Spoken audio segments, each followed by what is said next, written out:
This clip was recorded for the UK Wine Show.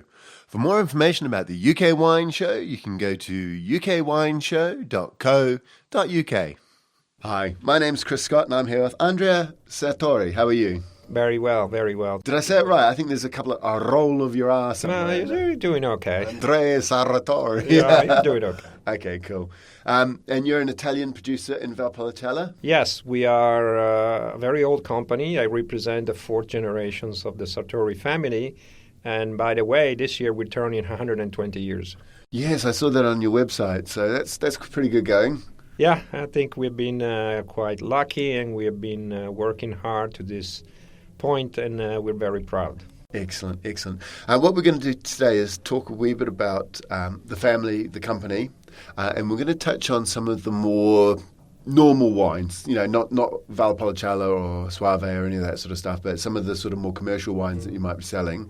And then next week we're going to touch on a little bit more about Valpolicella, maybe even get into Soave and Bardolino, which are the sort of the more prestigious wines, perhaps, from the region. But before we get into it, you're also the president? I'm the president of the Consorzio della Valpolicella, which is the consortium that represents all the producers of the Valpolicella district. It has basically 2,400 farmers and as members, and roughly 300 wineries, which are also members of the consortium. So basically, we cover up all the segments and all the factors of Valpolicella. Okay, so all the different styles as well? Absolutely, yes. We have from very large company to very small company, mostly artisanal. So we basically represent everybody in all the sector. Where do you grow your wines at the moment? Our company is a bit different, and I need to explain that to you. As a matter of fact, back in 2000, Sartori merged with a co-op of farmers. A co-op? Yeah, which owns 40% of us now. And this co-op is a very large producer of grapes. They represent roughly 2,300 hectares, which are spread around both Valpolicella and Soave district. Plus, in the same area, we also grow Pinot Grigios, we grow Chardonnays, Merlots, Cab Sauvignon. So we have a big platform to play with, and that makes us one of the biggest producers in the region. And they own 40%, so does the family still own 60%? Absolutely, yes. 60% is still family, and we like it that way.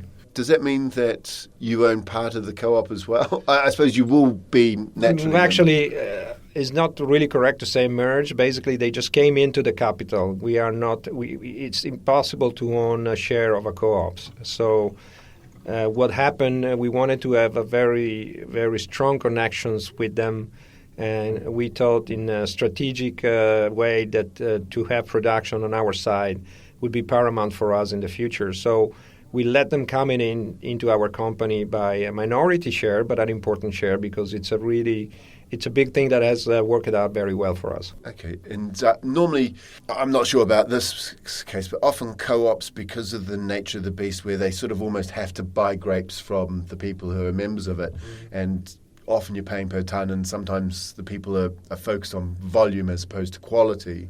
I'm not saying it is for you guys, but quite often co-ops have a bit of a reputation for being more at the bottom end, the cheaper, more cheerful version of the wines. This is usually the scenario, but in our case it's worked out in a different way because since we are together, we have moved on to do many more quality projects.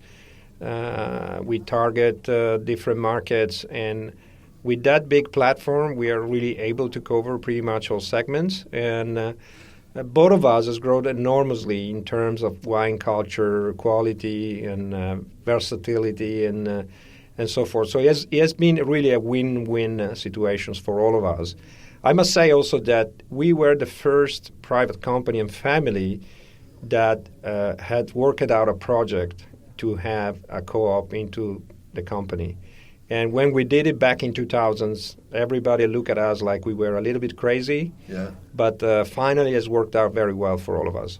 So does that mean that you can, the co-op will have its brand, and Sartori have their brand? Actually not. The co-op doesn't sell wine in terms of bottled wine, labels or brands, as you said, but everything is done under Sartori brand. So they're just covering from grape to wine, and then from wine to market, it's our own task. So this is how the joint venture works. Oh, okay. So they don't have a bottling line. They don't actually look into the market because this is our part of the job. Their part of the job is to produce great wine, to work on all the winemaking procedures and also the stock of wines and that part of the business. Everything else is turning in our hands. So do you make your own wines as well? We do also make our own wines because Sartori is in the heart of Valpolicella Classico. So all the premium and super premium side of the business is actually done at Sartori. Okay, all right. Okay, I see it now. So you've bolted on a sort of a more bulky end of the market, probably not the best word, a more volume end of the market, and they supply you the product that you then sell through yours, and you've got the higher end and the brand awareness from your side of things. I would say it was a marriage made in heaven because they have the skills of knowing how to treat grapes and winemaking procedures, and we have the skills to know how to deal with the market. So we both missed the other side of the moon, and this marriage was made in heaven because now in one company you have both skills at once. Yeah, nice. Okay, all right. No, that makes sense. So I want to talk a little bit about some of the, not Valpolicella or Soave or the DOC wines, but more the IG. You call it IGT or IGP these days? Same. Yeah. The new things is IGP, but everybody understands IGT still. Yeah. I always forget which one's the modern one and which one's the old one. IGP is the new one. Yeah. Okay.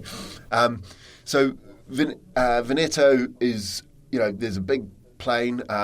When I teach my students about it, I know it's not called it, but I call it the poo plain because the wines are a little bit.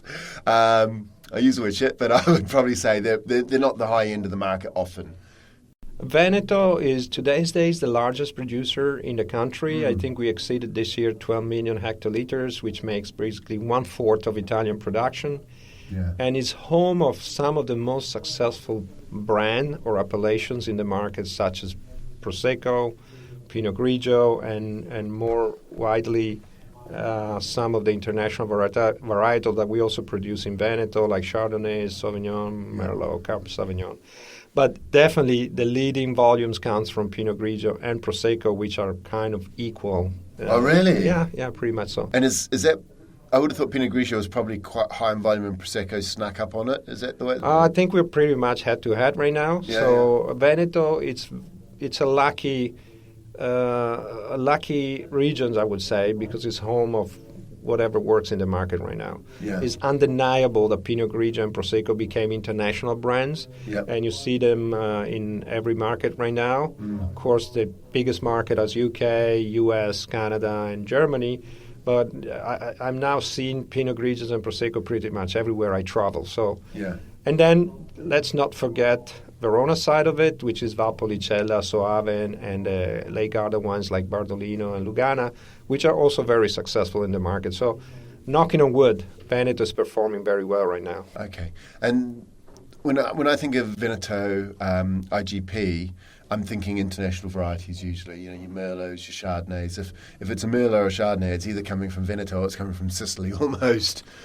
Yeah, but I think it's widely recognized that those varietals are Veneto-based, and then, of course, now has been planted in other regions of Italy. Even Pinot Grigio now has been planted in Sicily, plus whatever, they're pretty much everywhere.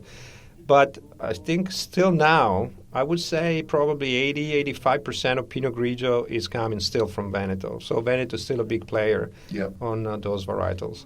Pinot Grigio, it sort of, when I first joined the trade, would have been about 15 years ago, Chardonnay was just losing its luster. It was anything but Chardonnay was just starting to become the thing.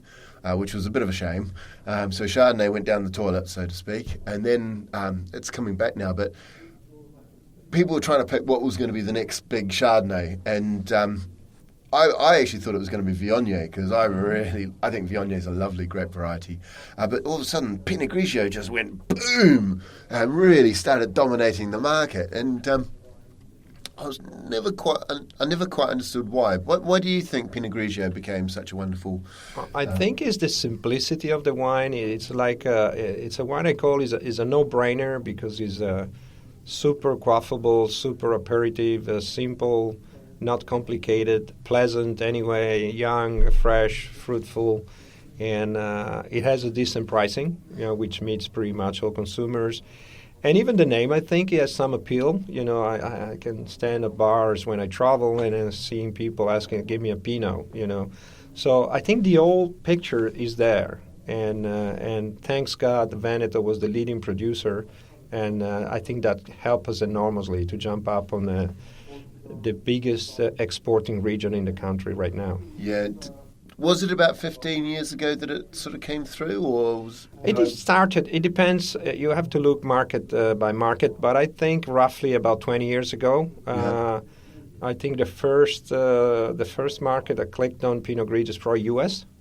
and UK just after it. But now it's pretty much everywhere. Yeah. And is there any concerns that we might be, Pinot, because varietals are fashion. They are really. If you're selling a varietal, you're in a fashion industry almost. And the thing about fashion is there's nothing more unfashionable than last week's fashion. So the question for me is, where do you, is Pinot Grigio starting to lose its fashionable status almost, or? Well, it's undeniable that all of us is asking ourselves what's going to be the next Pinot Grigio. Pinot Grigio, saying that, Pinot Grigio I think is not really losing. It has plateaued, and I don't think it's growing the same rate that it was growing before. But the good news is that it has plateaued, so the numbers are there still. But anyway, everybody, and not just us, are asking who's the next online as a white varietal. I think we knew what it was. It's going to be Prosecco, and it's not a white varietal. It's a fizzy. Yeah. It seems like Prosecco in some market is basically cannibalizing Pinot Grigio. But I think for the very same reason, no-brainer, simple wines, great also for cocktails. Look at what happened with Aperol Spritz and things like that, which has made Prosecco huge. So no. Let's talk about Aperol Spritz because I'd never heard of it until I interviewed an Italian producer, and I came here and everybody's drinking these bright orange drinks, and I worked out it was an Aperol Spritz, but in the UK it's not as big as you think it is. But I tried it here, and I thought it was all right. I was quite surprised because it's almost like a gin and tonic because the Aperol gives a bitterness to it. It's it's super easy drinking style. I think it will come to UK too because... Oh, no, I think it will. Yeah, when I travel now, I see a lot of Aperol Spritz around tables, so I think it's happening. Yeah. And it's a very easy to make. How do you make it? Because I'm going to buy a bottle of Aperol and I'm going to do it, but I don't know how to make it. So how do you make Aperol Spritz? Is a splash of Aperol. Maybe. How much is a splash? Like a shot? I would say 1/3 Aperol, 2/3 Prosecco, ice cubes, slice of orange, done. Very easy and super, super pleasant drink. Yeah, and people seem to be serving it in wine glasses, which is quite nice. Big, huge wine glasses where you can put a lot of ice, or at least I like it that way anyway. And very simple to make, very pleasant, very quaffable. It's I have no surprise that it's working like that. Is Aperol alcoholic or is it just a Aperol flavor? is, I believe, is 11% alcohol. it's It's much lighter than a Campari, let's say, but it's owned by the same company. And it has made both products very successful. Yeah. I think Aperol is thankful to Prosecco and vice versa because the combination is really huge now. Yeah. Okay, no, that's good. Walking around Verona over the weekend. Oh, literally everybody. Not everybody, but there was you'd look into a table and you'd see a lot of orange wine glasses. Yeah. So. I'm still old school, though. I drink my Aperol straight or I drink my Prosecco straight. Oh, really? Yeah, but I'm not criticizing who does the mix because it's quite pleasant. Yeah, okay, no, that's cool. All right, so Aperol Spritz for the listeners. If you haven't tried it, try it. Absolutely. And you have to have it with Prosecco, or could you any sort of fizzy drink? All right. The Venetian guy in me is saying absolutely Prosecco, but to be honest, either sparkling wines would work. Yeah. Is it better with traditional? I wouldn't go to I mean, you need a sparkling wine, which is quite simple. I wouldn't go for very, flavorful, sophisticated sparkling wines because damage the drink or might change the style of the drink, Yeah. I would go for just a regular sparkling wine. Could be just an average champagne or any other brut from the country. But don't ask me that again. I'm Veneto, so it's Prosecco. Fair enough. All right. Okay, Andrea, we're going to wrap it up here. And next week, we're going to start talking about some of the regions in a little bit more detail.